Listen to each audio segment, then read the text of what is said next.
गावी शूट करण्यासारखं तर बरंच असतं, परंतु होतच नाही. कुठला आळस येतो माहिती नाही आहे. परत 2 दिवसांनी मी हे शूट केलेलं आहे आणि आम्ही आलेलो आहोत शेताकडे आणि इथं चालू आहे मजाक, मस्ती दोघांसोबत मिळून आणि हा खरंच लाईफमधला बेस्ट टायमिंग असतो माझा तरी हा.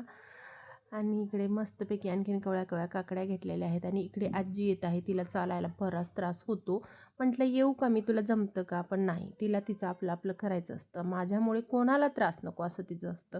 इकडे यांची बैठक बसलेली आहे आणि आंब्याच्या झाडाला एवढे भरपूरसे छान आंबे लागलेले आहेत आणि आता आम्हीही इथं गप्पा मारत मारत बसणार आहोत आणि संध्याकाळी आम्ही दोघी नणंद भावजयांनी मिळून ते भाजी बनवलेली आहे आणि बाकीचं काही आई करणार होते आणि असंच यांच्यासोबत मजाच मस्ती चालू होती.